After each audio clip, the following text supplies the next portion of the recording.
ಎಲ್ರಿಗೂ ನಮಸ್ಕಾರ. ನಾನು Rohit Desai, co founder of JB experts. ಈ ವಿಡಿಯೋದಲ್ಲಿ ನಾವು ಡಿಸ್ಕಸ್ ಮಾಡೋಣ ಲೈವ್ ಪೋಲ್ಟ್ರಿ ಬಿಸ್ನೆಸ್ನ ಅಥವಾ ಲೈವ್ ಪೋಲ್ಟ್ರಿ ಎಕ್ಸ್ಪೋರ್ಟ್ನ ಹೇಗೆ ಮಾಡಬೇಕು, ಏನೇನು ತೊಂದರೆಗಳು ಬರುತ್ತೆ, ಏನೆಲ್ಲ ಚಾಲೆಂಜಸ್ಗಳಿದೆ, ಏನೆಲ್ಲ ರೂಲ್ಸ್ಗಳನ್ನ ನಾವು ಫಾಲೋ ಮಾಡಬೇಕು, ಜೊತೆಗೆ ಏನು ಡಿಮಾಂಡ್ಗಳಿದೆ ಅನ್ನೋದನ್ನ ಅರ್ಥ ಮಾಡ್ಕೊಳ್ಳೋಣ. ಸೊ ಇವಾಗ ನೀವೇನಾದ್ರು ಲೈವ್ ಪೋಲ್ಟ್ರಿ ಅಂತಂದಾಗ ನಾರ್ಮಲಿ ಏನಾಗುತ್ತೆ, ಎಲ್ಲರೂ ಚಿಕನ್ ಬಗ್ಗೆ ಯೋಚನೆ ಮಾಡ್ತಾರೆ, ಈ ಕೋಳಿಗಳು ಎಕ್ಸ್ಪೋರ್ಟ್ ಮಾಡೋದು ಇದ್ರ ಬಗ್ಗೆ ಯೋಚನೆ ಮಾಡ್ತಾರೆ. ತುಂಬ ವೆರೈಟಿ ಬರ್ಡ್ಸ್ಗಳು ಇಂಡಿಯಾದಿಂದ ಎಕ್ಸ್ಪೋರ್ಟ್ ಆಗುತ್ತೆ. ಬಟ್ ಆದರೆ ಏನು, ಯಾವ ವೆರೈಟಿಗಳು ಫ್ರೀಯಾಗಿ ಎಕ್ಸ್ಪೋರ್ಟ್ ಆಗುತ್ತೆ? ಈಗ ಚಿಕನ್ ಆದರೆ ನಾರ್ಮಲಿ ಎಕ್ಸ್ಪೋರ್ಟ್ ಆಗುತ್ತೆ, ಅದ್ರ ಜೊತೆಗೆ ಬೇರೆ ಯಾವುದಾದ್ರೂ ಪಕ್ಷಿಗಳನ್ನ ಟರ್ಕಿ ಇರ್ಬೋದು, ಬೇರೆ ಯಾವುದೋ ಬ್ರೀಡ್ ಇರ್ಬೋದು, ಇದನ್ನೆಲ್ಲ ನೀವು ಎಕ್ಸ್ಪೋರ್ಟ್ ಮಾಡಬೇಕಂದ್ರೆ ಕೆಲವೊಂದು ಪ್ರಾಡಕ್ಟ್ಗಳು ರಿಸ್ಟ್ರಿಕ್ಟೆಡ್ ಕ್ಯಾಟಗರಿಯಲ್ಲಿ ಬರುತ್ತೆ. ಅದನ್ನು ನೀವು ಚೆಕ್ ಮಾಡಿಕೊಂಡು ಅಥವಾ ಕನ್ಫರ್ಮೇಷನ್ನ ತೊಗೊಂಡು ಮಾಡ್ಬೋದೋ ಇಲ್ವೋ ಅಂತ. ಒಂದು ವೇಳೆ ಅದೇನಾದರೂ ರಿಸ್ಟ್ರಿಕ್ಟೆಡ್ ಕ್ಯಾಟಗರಿಯಲ್ಲಿ ಇತ್ತು ಅಂದರೆ DGFT ಹತ್ರ ಸಪ್ರೇಟ್ ಅಪ್ರೂವಲ್ ಕೊಟ್ಟು ತೊಗೊಂಡು ನೀವು ಅದನ್ನು ಎಕ್ಸ್ಪೋರ್ಟ್ ಮಾಡಬೇಕಾಗತ್ತೆ. ಜನರಲ್ ಪೋಲ್ಟ್ರಿ ಅಂತಂದರೆ ಎಲ್ಲರಿಗೂ ಏನಾಗುತ್ತೆ, ಕೋಳಿ ಅಂತ ಅಂದ್ಕೊಳ್ತಾರೆ. ಕೋಳಿ ಅಷ್ಟೇ ಬರಲ್ಲ, ಬೇರೆ ಎಲ್ಲ ಪ್ರಾಡಕ್ಟ್ಗಳು ಬಂದುಬಿಡುತ್ತೆ. ಸೊ ಆವಾಗ ನೀವು ಯಾವ ಕ್ಯಾಟಗರಿಯಲ್ಲಿ ಇದ್ದೀರಾ ಅದನ್ನು ನೋಡ್ಕೊಂಡು ಪ್ಲ್ಯಾನ್ ಮಾಡ್ಕೊಳ್ಳಿ. ಬರೀ ಕೋಳಿ ಆದರೆ ಫ್ರೀಯಾಗಿ ಎಕ್ಸ್ಪೋರ್ಟ್ ಮಾಡ್ಬೋದು, ಯಾವುದೇ ಥರದ ಸಮಸ್ಯೆಗಳಿಲ್ಲ.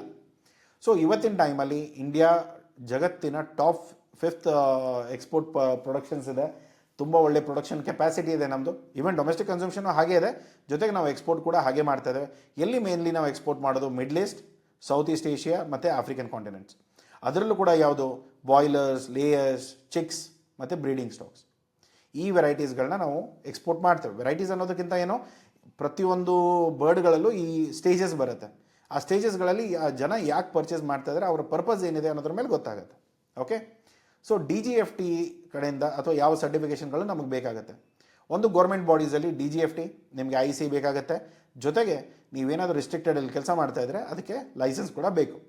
ನೆಕ್ಸ್ಟ್ ಬರೋದು, ಇವಾಗ ಪೋಲ್ಟ್ರಿ ಬಗ್ಗೆ ಹೇಗೆ ನಾನು ಮ್ಯಾನೇಜ್ ಮಾಡ್ತಾ ಇದ್ದೇನೆ, ಚೆನ್ನಾಗಿ ಮ್ಯಾನೇಜ್ ಮಾಡ್ತಾ ಇದ್ದೇನೆ ಇಲ್ವೋ, ಅಥವಾ ನಮ್ಮ ಪಕ್ಷಿಗಳಿಗೆ ಏನಾದರೂ ರೋಗ ಇದೆಯೋ, ಇದನ್ನೆಲ್ಲ ನೀವು DAHA ಕಡೆಯಿಂದ ಕನ್ಫರ್ಮೇಷನ್ ತೊಗೋಬೇಕಾಗತ್ತೆ. ಅವ್ರ ಜೊತೆ ಅಲೈನ್ಡ್ ಇದ್ದು ಅವರ ವ್ಯಾಕ್ಸಿನೇಷನ್ಸ್ ಏನಿದೆ ಅಥವಾ ಹೆಲ್ತ್ ಪ್ರೋಟೋಕಾಲ್ಸ್ ಏನಿದೆ, ಸ್ಟ್ಯಾಂಡರ್ಡ್ SOPs ಏನಿದೆ, ಅದನ್ನು ನೀವು ಫಾಲೋ ಮಾಡಬೇಕು. ಅದ್ರ ಜೊತೆಗೆ ಡಿಸೀಸ್ ಫ್ರೀ ರಿಪೋರ್ಟ್ಗಳನ್ನ ಅಥವಾ ಸರ್ಟಿಫಿಕೇಟ್ಗಳನ್ನ ನಾಳೆ ನೀವು ಎಕ್ಸ್ಪೋರ್ಟ್ ಮಾಡುವಾಗ ನಿಮ್ಮ ಪಕ್ಷಿಗಳಿಗೆ ಯಾವುದೇ ಥರದ ಬರ್ಡ್ ಫ್ಲೂಗಳು ಇಲ್ಲ ಅಥವಾ ಯಾವುದೇ ಥರದ ರೋಗಗಳಿಲ್ಲ ಅನ್ನೋದನ್ನು ಇವರೇ ಹೇಳ್ತಾರೆ. ಈ ಸರ್ಟಿಫಿಕೇಟ್ಗಳು ತುಂಬ ಇಂಪಾರ್ಟೆಂಟು, ಅದಿಲ್ಲ ಅಂದರೆ ಎಕ್ಸ್ಪೋರ್ಟ್ ಮಾಡೋಕ್ಕಾಗಲ್ಲ. ಜೊತೆಗೆ AQCS ಬಗ್ಗೆ ನೀವು ಆಲ್ರೆಡಿ ಕೇಳಿರ್ಬೋದು. ನಾನು ಹಿಂದ್ಗಡೆ ಏನು ಮೇಕೆ ಮತ್ತು ಕುರಿ ವಿಡಿಯೋ ಮಾಡಿದಾಗಲೂ ಕೂಡ ಇದು ಬಂದಿದೆ. ಸೊ ಲೈವ್ ಪ್ರಾಡಕ್ಟ್ ನೀವೇನಾದರೂ ಎಕ್ಸ್ಪೋರ್ಟ್ ಮಾಡ್ತಾ ಇದ್ದರೆ 30 ದಿನ ಕ್ವಾರಂಟೈನ್ಗಳನ್ನ ಇವರೇ ಮಾಡ್ತಾರೆ.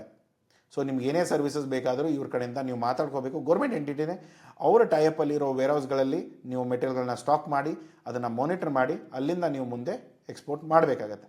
ಸೊ ಇನ್ಸ್ಪೆಕ್ಷನ್ ಆಗಿರ್ಬೋದು, ಸೂಪರ್ವಿಷನ್ ಆಗಿರ್ಬೋದು, ಪ್ರತಿಯೊಂದು ಅವರೇ ಮ್ಯಾನೇಜ್ ಮಾಡ್ತಾರೆ. ಸೊ ಅದರ ಖರ್ಚುಗಳನ್ನ ಆಬ್ವಿಯಸ್ಲಿ ನಾವೇ ಕೊಡಬೇಕು, ಬಟ್ ಸ್ಟಿಲ್ ಅದು ಮ್ಯಾನೇಜ್ ಆಗುತ್ತೆ. ನೆಕ್ಸ್ಟ್ ಬರೋದು ಡಾಕ್ಯುಮೆಂಟೇಷನ್ಸ್ ಏನು.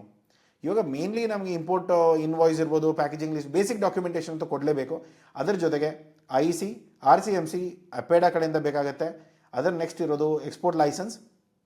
ನಿಮ್ಮ ಹತ್ರ ಇತ್ತು ಅಂದರೆ ಓಕೆ, ಆದರೆ ನೀವೇನಾದರೂ ಪ್ರಾಡಕ್ಟ್ ರಿಸ್ಟ್ರಿಕ್ಟೆಡ್ ಇರೋದ್ರಲ್ಲಿ ಏನಾದರೂ ಮಾಡ್ತಾ ಇದ್ದರೆ ಮತ್ತು ಈ ANF 2M ಏನಿದೆ ಅದು ಬೇಕಾಗುತ್ತೆ.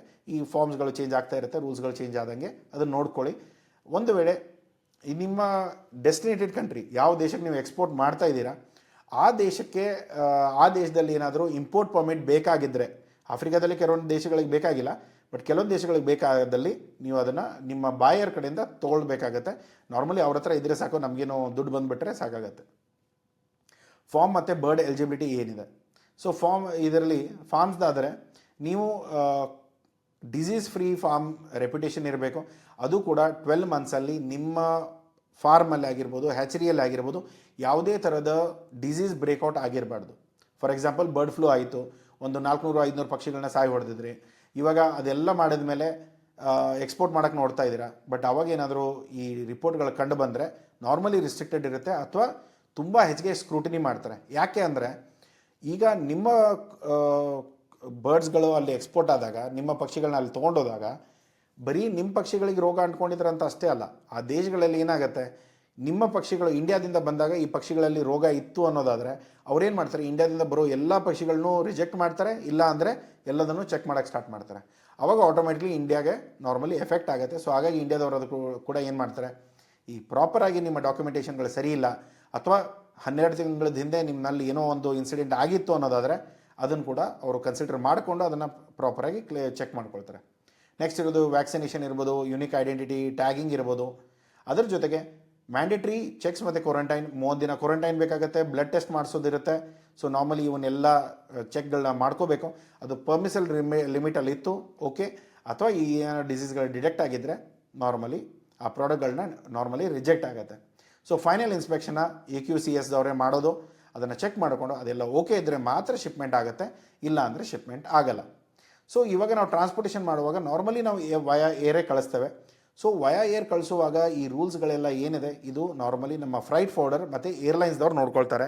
ಯಾಕೆಂದರೆ ನಾವು ಹೋಗ್ಬಿಟ್ಟು ಇಲ್ಲಿ ಇಡಿ ಈ ಥರ ಇಡಿ ಇದೆಲ್ಲ ನಮ್ಮ ಕೆಲಸ ಅಲ್ಲ, ನಾವು ಮಾಡೋದು ಇಲ್ಲ.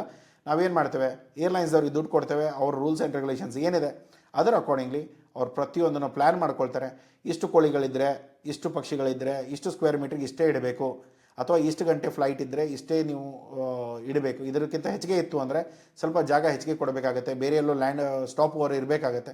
ಇದನ್ನೆಲ್ಲ ಕಂಡೀಷನ್ಸ್ಗಳು ಅದು ಅವರಿಗೆ ಅಪ್ಲಿಕೇಬಲ್ ಇರುತ್ತೆ. ನಾವು ಅದರ ಬಗ್ಗೆ ತಲೆ ಕೆಡಿಸ್ಕೊಳ್ಳೋ ಅವಶ್ಯಕತೆಗಳಿಲ್ಲ.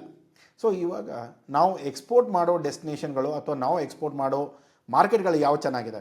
ಸೊ ಮೇನ್ಲಿ ಫಸ್ಟ್ ಇವಾಗ ನಾವು UAE ಆಲ್ರೆಡಿ ಮಾಡ್ತಾ ಇದ್ದೇವೆ, ಒಮಾನ್, ಕತಾರ್, ನೇಪಾಲ್, ಸ್ವಲ್ಪ ಬಾಂಗ್ಲಾದೇಶ್ ಸದ್ಯಕ್ಕೆ ಮರ್ತು ಬಿಡಿ, ಅಲ್ಲೊಂದು ಸ್ವಲ್ಪ ತಲೆನೋವು ಸ್ವಲ್ಪ ಹೆಚ್ಚಿಗೆ ಆಗಿದೆ. ಸೊ ಅದನ್ನು ಬೇಕಂದರೆ ಇವಾಗ ಸದ್ಯಕ್ಕೆ ಬಿಡ್ಬೋದು, ಮುಂದೆ ಸರಿ ಆದಮೇಲೆ ನೋಡಿ ಓಕೆ. ಯಾಕೆಂದರೆ ಅದೊಂಥರ ಸೆಕೆಂಡ್ ಪಾಕಿಸ್ತಾನ ಇದ್ದಂಗೆ. ಸೊ ಅದರ ನೋವು.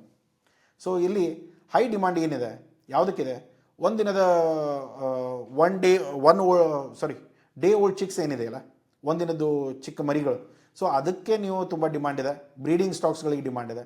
ಇದನ್ನು ಇವತ್ತಿನ ಟೈಮಲ್ಲಿ ಯಾಕೆಂದರೆ ದೊಡ್ಡ ಬರ್ಡ್ಗಳನ್ನ ಇಲ್ಲಿಂದ ಅಲ್ಲಿಗೆ ತೊಗೊಂಡೋಗಿ ಕಾಸ್ಟ್ ಕೊಟ್ಟು ಮಾಡೋ ಬದಲು ಅವ್ರು ಏನು ಮಾಡ್ತಾರೆ, ಚಿಕ್ಕ ಚಿಕ್ಕ ಬರ್ಡ್ಸ್ಗಳನ್ನ ತರಿಸ್ಕೊಳ್ತಾರೆ, ಫೀಡಿಂಗ್ ಮಾಡ್ತಾರೆ, ಒಂದು ವೇಟ್ ಬಂದ ಮೇಲೆ ಅದನ್ನು ಡೈರೆಕ್ಟ್ಲಿ ಮಾರ್ತಾರೆ. ಸೊ ಅದನ್ನು ನೀವು ಯೋಚನೆ ಮಾಡ್ಕೊಳ್ಳಿ, ಅದರ ಅಕಾರ್ಡಿಂಗ್ಲಿ ನೀವು ಪ್ಲ್ಯಾನ್ ಮಾಡ್ಬೋದು. ಸೊ ಇದರಲ್ಲೂ ಕೂಡ ಆಫ್ರಿಕಾದಲ್ಲಿ ನೈಜೀರಿಯಾ ಮತ್ತು ಕೀನ್ಯಾ, ಸೌತ್ ಈಸ್ಟ್ ಏಷ್ಯಾದಲ್ಲಾದರೆ ವಿಯೆಟ್ನಾಂ ಮತ್ತು ಇಂಡೋನೇಷ್ಯಾ, ಇವತ್ತಿನ ಟೈಮಲ್ಲಿ ಇಂಡಿಯನ್ ಬರ್ಡ್ಸ್ಗಳಿಗೆ ಡಿಮಾಂಡ್ ಇದೆ. ಬರೀ ಚಿಕನ್ ಅಂತ ಹೇಳ್ತಾ ಇಲ್ಲ, ಬೇರೆ ವೆರೈಟೀಸ್ಗೂ ಡಿಮಾಂಡ್ ಇದೆ. ಸೊ ನೀವು ಯಾವ ಡಿಮಾಂಡಲ್ಲಿ ಯಾವ ಪಕ್ಷಿ ವೆರೈಟಿಯಲ್ಲಿ ಕೆಲಸ ಮಾಡಬೇಕು ಅಂದ್ಕೊಂಡಿದ್ರು ಯೋಚನೆ ಮಾಡಿಕೊಂಡು ಪ್ಲ್ಯಾನ್ ಮಾಡೋಕ್ಕೆ ಸ್ಟಾರ್ಟ್ ಮಾಡಿ. ಅಥವಾ ನಿಮ್ಗೇನಾದರೂ ಪ್ರತಿ ಇಂಡಿವಿಜುವಲ್ ಈ ಬರ್ಡ್ ಬಗ್ಗೆ ನನಗೆ ರಿಪೋರ್ಟ್ ಬೇಕು ಅಂದರೆ ಅದು ಕೂಡ ಸಿಗುತ್ತೆ. ದಯಮಾಡಿ ಟೀಮ್ನ ಕಾಂಟ್ಯಾಕ್ಟ್ ಮಾಡಿ ನಿಮ್ಗೆ ಆ ರಿಪೋರ್ಟ್ಗಳು ಪರ್ಚೇಸ್ ಮಾಡ್ಕೊಳ್ಳಿ ಓಕೆ. ಸೊ ಇಲ್ಲಿ ಕಾಸ್ಟ್ ಸ್ಟ್ರಕ್ಚರ್ ಆದರೆ ಒಂದು ಪಕ್ಷಿಗೆ ಎಷ್ಟು ಬೀಳ್ಬೋದು, ಒಂದು 150ರಿಂದ 250. ವೆಟ್ಗೆ ಮತ್ತು ಟೆಸ್ಟಿಂಗಿಗೆ ಆದರೆ ಒಂದು 20ರಿಂದ 30 ರೂಪಾಯಿ. ಲೈಸೆನ್ಸಸ್ಸು ಮತ್ತು ಒಂದು 5ರಿಂದ 10 ರೂಪಾಯಿ. ಕ್ರೀಟಿಂಗ್ ಮತ್ತು ಹ್ಯಾಂಡ್ಲಿಂಗ್ ಸೊ ಒಂದು 25ರಿಂದ 35 ರೂಪಾಯಿ ಪರ್ ಬರ್ಡ್ ಲೆಕ್ಕಕ್ಕೆ ಹೇಳ್ತಾ ಇರೋದು. ಫ್ರೇಟ್ ಬಂದು ಒಂದು 120ರಿಂದ 180 ರೂಪಾಯಿ ಪರ್ ಬರ್ಡ್. ಟೋಟಲ್ ಬಂದು ನಿಮಗೊಂದು 250ರಿಂದ 505 ರೂಪಾಯಿವರೆಗೂ ನಿಮಗೆ ಖರ್ಚುಗಳು ಬರುತ್ತೆ. ಸೊ ಸರ್ ಇದು ಎಲ್ಲದಕ್ಕೂ ಇಷ್ಟೇ ಬರುತ್ತೆ ಇಲ್ಲ, ಇದು ಬ್ರೀಡು, ಡೆಸ್ಟಿನೇಷನು, ಏರ್ಲೈನು, ವಾಲ್ಯೂಮು ಕಡಿಮೆ ಕಳಿಸಿದ್ರೆ ಇನ್ನೂ ಹೆಚ್ಚಿಗೆ ಆಗುತ್ತೆ. ಹೆಚ್ಚಿಗೆ ಕಳಿಸಿದ್ರೆ ಮಾತ್ರ ಈ ವಾಲ್ಯೂಮ್ಗಳು ಸ್ವಲ್ಪ ಕಡಿಮೆ, ಪ್ರೈಸಸ್ಗಳು ಕಡಿಮೆ ಆಗುತ್ತೆ. ಸೊ ಇದನ್ನೆಲ್ಲ ನೋಡಿಕೊಂಡು ನೀವು ಪ್ಲ್ಯಾನ್ ಮಾಡ್ಕೋಬೇಕು. ಅದರಲ್ಲೂ ಕೂಡ ಹೊಸ ಎಕ್ಸ್ಪೋರ್ಟರ್ಸ್ಗಳಿಗೆ ನಾನು ಹೇಳ್ತಾ ಇರೋದೇನೆಂದರೆ, ಇವಾಗ ನಿಮ್ಮ ಹತ್ರ ಫಾರ್ಮು ಇಲ್ಲ ಅಥವಾ ನಿಮ್ಮ ಹ್ಯಾಚರೀಸು ಇಲ್ಲ ಅಂದರೆ ದಯಮಾಡಿ ಎಪೆಡಾ ರಿಜಿಸ್ಟರ್ಡ್ ಇರೋ ಫಾರ್ಮ್ಗಳು, ಹ್ಯಾಚರೀಸ್ಗಳಲ್ಲಿ ಮಾತ್ರ ನೀವು ಕೆಲಸ ಮಾಡಬೇಕು. ಒಂದು ವೇಳೆ ನಿಮ್ಮದೇ ಫಾರ್ಮ್ ಇತ್ತು, ಹ್ಯಾಚರೀಸ್ ಇತ್ತು ಅಂದರೆ ದಯಮಾಡಿ ಹೋಗಿ ಎಪೆಡಾ ಅವ್ರ ಹತ್ರ ರಿಜಿಸ್ಟರ್ ಮಾಡ್ಕೊಳ್ಳಿ, ಇಲ್ಲ ಅಂದರೆ ನಿಮ್ಮ ಪ್ರಾಡಕ್ಟ್ಗಳು ಎಕ್ಸ್ಪೋರ್ಟ್ ಆಗಲ್ಲ. ನೆಕ್ಸ್ಟ್ ಬರೋದು ಚಿಕ್ಕ ಶಿಪ್ಮೆಂಟ್ ಮಾಡಿ, ಏರ್ ಶಿಪ್ಮೆಂಟ್ ಮಾಡಿ, ಒಂದು ಪ್ರಾಪರ್ ಕ್ಲೀನ್ ಟ್ರ್ಯಾಕ್ ರೆಕಾರ್ಡ್ ಇಟ್ಕೊಳ್ಳಿ. ಕರೆಕ್ಟಾಗಿ ಮಾಡಿದಾಗ ಇವಾಗ ನೋಡಿ, ನೀವು 1 ಲಕ್ಷ ಪಕ್ಷಿನ ಕಳಿಸಿ ಅಥವಾ ಒಂದು 5 ಪಕ್ಷಿನ ಕಳಿಸಿ, ರೂಲ್ಸ್ ಆ್ಯಂಡ್ ರೆಗ್ಯುಲೇಷನ್ ಸೇಮೇ ಇರುತ್ತೆ. ಸೊ 5 ಪಕ್ಷಿ ಮಾಡಿದಾಗ ಸ್ವಲ್ಪ ಲಾಜಿಸ್ಟಿಕ್ ಖರ್ಚುಗಳು ಹೆಚ್ಚಿಗೆ ಆಗ್ಬೋದು. ಬಟ್ ಆದರೆ ಏನು, ಈ ರೂಲ್ಸ್ ಆ್ಯಂಡ್ ರೆಗ್ಯುಲೇಷನ್ಸಲ್ಲಿ ತಪ್ಪಾಗೋ ಚಾನ್ಸಸ್ಗಳು ಕಡಿಮೆ ಇದ್ದರೂ ಕೂಡ ನಿಮ್ಮ ಲಾಸ್ ತುಂಬ ಇರಲ್ಲ. ಸೊ ಅದನ್ನು ಕ್ಯಾಲ್ಕುಲೇಟ್ ಮಾಡ್ಕೊಳ್ಳಿ. ಸೊ ಅದರ ಅಕಾರ್ಡಿಂಗ್ಲಿ ನೀವು ಮುಂದೆ ಪ್ಲ್ಯಾನ್ ಮಾಡ್ಕೋಬೋದು. ಸೊ ಇವಾಗ ಸ್ಟಾರ್ಟಿಂಗಲ್ಲೇ ಲಕ್ಷ ಹಾಕ್ಕೊಂಬಿಟ್ರೆ ಲಾಸ್ ಆಗೋ ಚಾನ್ಸಸ್ ಹೆಚ್ಚಿಗೆ ಇದೆ. ಸೊ ಅದನ್ನು ನೋಡ್ಕೊಳ್ಳಿ. ಅದರ ಮೇಲೂ ಕೂಡ ಈ EQCS ಒಂದು ಗೌರ್ಮೆಂಟ್ ಎಂಟಿಟಿ ಇರೋದ್ರಿಂದ ಇವ್ರ ಜೊತೆ ಮಾತಾಡ್ಕೊಳ್ಳಿ. ಇವ್ರು ಕೊಟ್ಟಿರೋ ಏಜೆನ್ಸಿಗಳಲ್ಲಿ ನೀವು ಮೆಟೀರಿಯಲ್ಗಳನ್ನ ಸ್ಟೋರ್ ಮಾಡಬೇಕು, ಅಲ್ಲೆಲ್ಲ ರಿಪೋರ್ಟ್ಗಳನ್ನ ಮಾಡಿಸ್ಕೊಂಡು ಮುಂದೆ ಎಕ್ಸ್ಪೋರ್ಟ್ ಮಾಡೋದಾಗತ್ತೆ. ಸೊ ಅದಕ್ಕೆ ನೀವು ಏನಾದರೂ ಆರ್ಡರ್ ಬಂತು ಅಂದರೆ ಯಾವಾಗ, ಎಷ್ಟು ದಿನ, ಏನು ಬೇಕಾಗತ್ತೆ, ಎಲ್ಲಿ ಸ್ಟೋರ್ ಮಾಡಬೇಕು, ಏನು, ಇದನ್ನೆಲ್ಲ ಇವ್ರ ಜೊತೆ ಮುಂಚೆನೇ ಮಾತಾಡಿಕೊಂಡ್ರೆ ನಿಮ್ಗೆ ಒಳ್ಳೆಯದು. ಇಲ್ಲ ಸರ್ ನನಗೆ ಇದೆಲ್ಲ ತಲೆನೋವು ಬೇಡ, ನೀವೇ ಮಾಡಿಕೊಡ್ತೇವೆ, ಅದೇನಿದೆ ಫೀಸ್ಗಳಾಯಿತು, ಬೇರೆ ಏನಾಯಿತು ಡಿಸ್ಕಸ್ ಮಾಡಿಕೊಂಡು ಟೀಮ್ ಜೊತೆ ಮಾತಾಡಿಕೊಂಡು ನೀವು ಪ್ಲ್ಯಾನ್ ಮಾಡ್ಕೊಳ್ಳಿ. ಸೊ ಇದರಲ್ಲಿ ನೆಕ್ಸ್ಟ್ ಬರೋದೇನು, ಫ್ರೈಟ್ ಫಾರ್ವರ್ಡರ್ಸು ಅಥವಾ ಲೈವ್ ಸ್ಟಾಕ್ಸ್ ಏನಿದೆ, ಸ್ವಲ್ಪ ಎಕ್ಸ್ಪೀರಿಯನ್ಸ್ ಇರೋರು ಅಥವಾ ಸರ್ಟಿಫೈಡ್ ಇರೋರನ್ನ ಕರ್ಕೊಂಡು ಕೆಲಸ ಮಾಡಿ. ಯಾಕೆಂದರೆ ನೀವು ಹೊಸಬ್ರು, ಅವರು ಹೊಸಬ್ರು, ಈ ಪಕ್ಷಿಗಳು ಸತ್ತೋಗ್ಬಿಡುತ್ತೆ.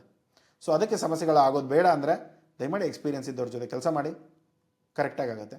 ಜೊತೆಗೆ ಈ GCC ಕಂಟ್ರೀಸು, ಈ ಇಸ್ಲಾಮಿಕ್ ಕಂಟ್ರೀಸ್ ಅಂತ ಏನು ಹೇಳ್ತೇವೆ, ಅರೇಬಿಯನ್ ಕಂಟ್ರೀಸ್, ಸೊ ಅಲ್ಲೆಲ್ಲ ಯಾವಾಗ ಡಿಮಾಂಡ್ ಬರುತ್ತೆ, ಆಫ್ರಿಕಾ ಮಾರ್ಕೆಟಲ್ಲಿ ಯಾವಾಗ ಡಿಮಾಂಡ್ ಬರುತ್ತೆ, ನಾರ್ಮಲಿ ರಂಜಾನ್ ಆಯಿತು, ಈದ್ ಆಯಿತು, ಅವಾಗಿನ ಟೈಮಲ್ಲಿ ಸ್ವಲ್ಪ ಡಿಮಾಂಡ್ಗಳು ಹೆಚ್ಚಿಗೆ ಆಗುತ್ತೆ. ಸೊ ಅದರ ಅಕಾರ್ಡಿಂಗ್ಲಿ ನೋಡಿಕೊಂಡು ನೀವು ಪ್ಲ್ಯಾನ್ ಮಾಡ್ಕೊಳ್ಳಿ. ಸೊ ಜೆ ಬಿ ಎಕ್ಸ್ಪರ್ಟ್ಸಿಂದ ನಿಮಗೆ complete end to end export partner ಆಗಿ ನಾವು ಕೆಲಸ ಮಾಡ್ತೇವೆ. ಕಂಪ್ಲೀಟ್ ನಿಮ್ಮ ಎಕ್ಸ್ಪೋರ್ಟ್ ಡಿವಿಷನ್ನ ನಮಗೆ ಕೊಡ್ಬೋದು, ನಾವು ಅದನ್ನು ಮ್ಯಾನೇಜ್ ಮಾಡ್ಕೊಳ್ತೇವೆ. ಕಂಪ್ಲೈನ್ಸಸ್ ಇರ್ಬೋದು, ಲಾಜಿಸ್ಟಿಕ್ಸ್ ಇರ್ಬೋದು, ಬಾಯರ್ ಕೋಆರ್ಡಿನೇಷನ್ಸ್ ಇರ್ಬೋದು, ನೆಗೋಸಿಯೇಷನ್ಸ್ ಇರ್ಬೋದು, ಅಥವಾ ಕಸ್ಟಮ್ಸ್ ಇರ್ಬೋದು. ಪ್ರತಿಯೊಂದು ಯಾವುದೇ ಥರದ ಸಮಸ್ಯೆಗಳಿದ್ರೂ ಕೂಡ ಜೆ ಬಿ ಎಕ್ಸ್ಪರ್ಟ್ಸ್ ಮ್ಯಾನೇಜ್ ಮಾಡ್ತಾರೆ. ಅದರಲ್ಲಿ ಏನೇ ನಿಮಗೆ ಬೇಕಾದರೂ ಕೂಡ ನೀವು ಕೋಆರ್ಡಿನೇಟ್ ಮಾಡಿ. ಫ್ರೀಯಾಗಿ ಸರ್ವಿಸ್ ಬೇಕು ಅಂದರೆ ಯೂಟ್ಯೂಬಲ್ಲಿ ಕಮೆಂಟ್ ಬಾಕ್ಸ್ ಏನು ಓಪನ್ ಇದೆ ಅಲ್ಲಿ ಯೂಸ್ ಮಾಡ್ಕೊಳ್ಳಿ. ಪೇಯ್ಡ್ ಸರ್ವಿಸ್ ಬೇಕಾದರೆ ಟೀಮಿಗೆ ಕಾಲ್ ಮಾಡಿ, ಮಾತಾಡಿ, ತಿಳ್ಕೊಳ್ಳಿ. ಅದಾದಮೇಲೆ ಕೆಲಸ ಮಾಡೋಕ್ಕೆ ಸ್ಟಾರ್ಟ್ ಮಾಡಿ. ಸೊ ಈ ವಿಡಿಯೋ ಇಷ್ಟ ಆಗಿದ್ದರೆ ಲೈಕ್ ಮಾಡಿ, ಸಬ್ಸ್ಕ್ರೈಬ್ ಮಾಡಿ. ಸಿಗೋಣ ಮುಂದಿನ ವಿಡಿಯೋದಲ್ಲಿ. Thank you so much. Take care, bye.